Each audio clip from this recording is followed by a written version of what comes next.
Alright, you guys, I'm gonna start this video off. This is a 2004 Ford F-150, and I was going to attempt to change out the VVT, the variable timing solenoid. And I got started on the driver's side because the driver's side is the hardest one, as you can see over here on this one. Right here, this one's a lot more open up. So I started on the hardest one first. Well, I'm going to give you a word of advice. Do not use anything that's got a bit. Get the right tools. I went to Harbor Freight and got the T27 Torx bit or Torx driver. That way nothing is going to fall down in your engine like happened to me, because I'm a dummy. So what I want to do is tell you what not to do. First of all, don't use a bit. Second of all, if you lose a bit down in there, do not go to the hardware store and buy anything like this. This has got a light on the end of it. That's useless. For where we're going in beside the timing chain, this part right here is way too big. I bought this smaller one. This is really not long enough. This is, I think, was 2 feet. This is really not long enough. And this little booger right here got hung up down in there because of these edges, and it just about didn't come back out, and I was afraid I was going to pull.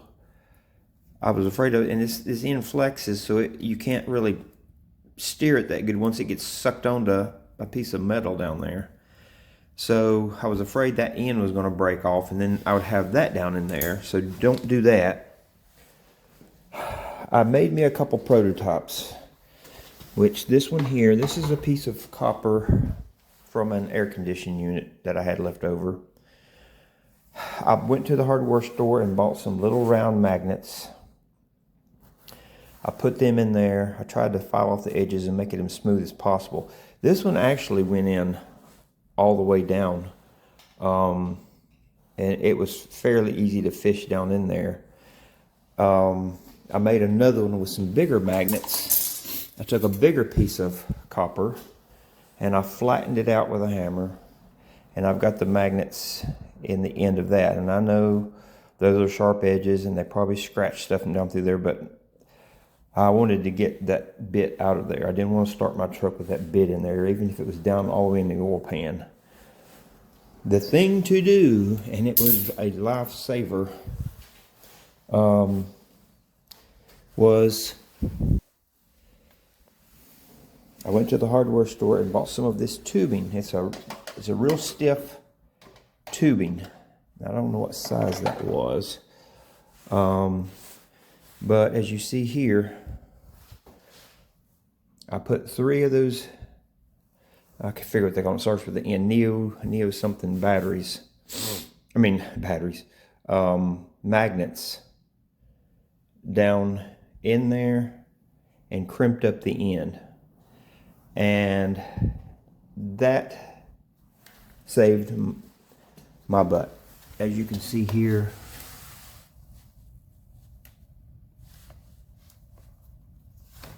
I had it down in there. Now, I can't really get the camera in there to show you exactly how tight that really is down in there.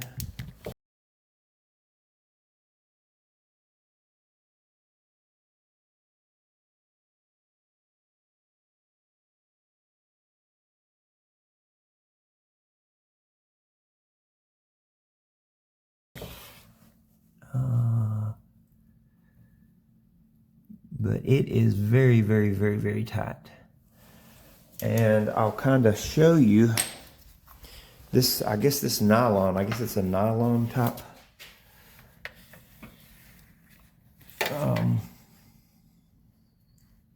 Back out. it went down in there really well. And you just got to keep working with it and turning it. That's the good thing about this. It is stiff enough that you can steer it. And you can keep turning it and keep turning it. And you can finally get down to where the oil pan is. I had that all the way down in there, probably about that far. And then I finally heard it click. I heard it click and suck to the magnets. And there it went. There it went. So see there? Now I'm down in the oil pan. So once you hear it click, if you can actually find it, pull it back out real slow and easy. And I hope this really helped. I'm going to try to get some close-up still pictures of where you actually have to go down through there. But this works really, really well. And the magnets are really, really strong. Those neodymium or something, keep on calling batteries. The magnets are very, very strong. You can feel it grabbing going down through there, but that kind of tubing is very stiff. So you're able to steer it down through there. It's slick. It slides down through really good. So I hope this helps you if you did like I did and lost a bit down in your engine. Because where that hole is, where this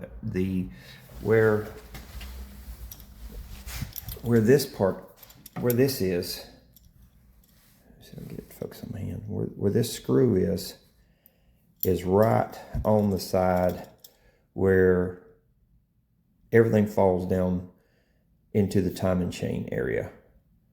So, but the good thing about these cannot fall off. These are, sorry about that, these are stuck on there, so they can't fall off down in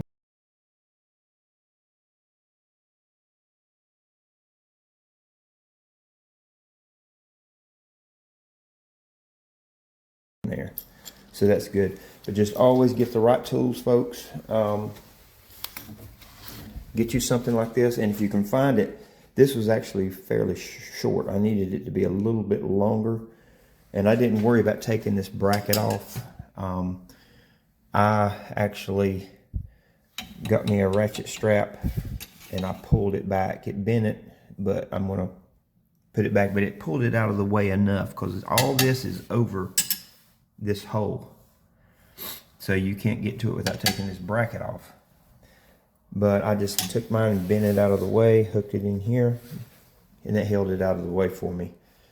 So I hope this helped, and I hope I hadn't been rambling on too much, but I was just so excited when I heard that thing click, because I just knew I was doomed. You know, to take the oil pan off and check the oil pan, you have to drop the cross member underneath, you have to undo the axle, you have to jack the motor up, all kinds of crap just to get the oil pan out, according to the videos that I watched. Another option is if you drain the oil pan, and then you can do something like one of these magnets and go up in there as far as you can. Even this one here, you could reach up in there and see if you could snag it. But this is about 3 feet. And that was just right. These other ones I think were going to be too short. They're 2 feet. But there's my prototypes. So I hope this helps you, and I hope if you have been stupid like me, I hope you can get it out and everything works out okay. Thanks for watching.